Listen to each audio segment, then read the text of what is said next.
ভিডিওতে thumbnail add করার জন্য সর্বপ্রথম আপনাকে ইউটিউব যে অ্যাপ্লিকেশন আছে এখানে ঢুকতে হবে। তো টাচ করে দিলাম, টাচ করে দেওয়ার পর একটু অপেক্ষা করে চলে আসবে। চলে আসছে, এখন হচ্ছে প্লাস আইকনে টাচ করব। অতঃপর চলে আসার পরে কর্নারে দেখতে পাচ্ছেন 15 সেকেন্ড, এখানে টাচ করলে একটু বেশি হবে, অর্থাৎ আপনি একটু লং ভিডিও আপলোড করতে পারবেন। অতঃপর কর্নারে দেখতে পারতেছেন যে এখানে টাচ করবেন। এখানে টাচ করার পর আপনার ভিডিওগুলো চলে আসবে, আপনি যে ভিডিওটা আপলোড করবেন সেটা সিলেক্ট করে নেবেন। অতঃপর পরবর্তীতে টাচ করে দিবেন। টাচ করে দেওয়ার পর আবারও পরবর্তীতে টাচ করবেন।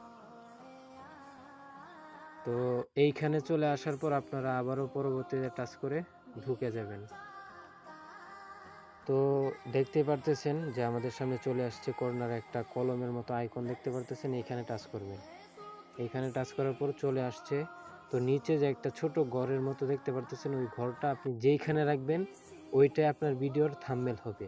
এখন কথা হচ্ছে অনেকেই ভিডিও থেকে থাম্বনেল দিতে চায় না, নিজে থাম্বনেল তৈরি করে। এখন ওইটা আপনি কিভাবে ইউজ করবেন? তো আপনি ক্রস আইকনে চাপ দিয়ে বের হয়ে যাবেন।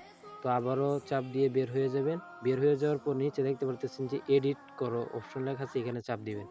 চাপ দিয়ে আপনি ভিডিওটাকে স্ক্রল করে এক সাইডে নিয়ে আসবেন, অতঃপর প্লাস আইকনে টাচ করবেন। করে আপনার যে থাম্বনেলটা আছে সেই থাম্বনেলটা এড করে নিবেন। পরবর্তীতে চাপ দিবেন। পরবর্তীতে চাপ দেওয়ার পর আপনার থাম্বনেলটা কিন্তু চলে আসছে। তো এই থাম্বনেলটাকে আপনি একেবারে ছোট করে দিবেন। যতটুকু ছোট হয় ততটুকু ছোট করে দিবেন। দিয়ে আপনি ওকেতে টাচ করবেন। আবারও সেই কলমের আইকনে টাচ করবেন। টাচ করে ছোট যে নিচে একটা ঘর দেখতে পারতেছেন, ওইটাকে একেবারে পিছনে নিয়ে যাবেন, যেইখানে আপনি থাম্বনেলটা এড করছিলেন। তো দেখতে পারতেছেন আপনাদের থাম্বনেলটা কিন্তু চলে আসছে। তো এখন আপনি আপনার বর্ণনা অনুযায়ী, মানে আপনার ভিডিওর কোয়ালিটির সাথে ম্যাচিং করে বর্ণনা দিয়ে আপনি আপলোড করে দিতে পারবেন। তাহলে আপনার ভিডিওতে থাম্বনেল থাকবে। আর ভিডিওটি যদি ভালো লাগে অবশ্যই সাবস্ক্রাইব করে পাশে থাকবেন। ধন্যবাদ।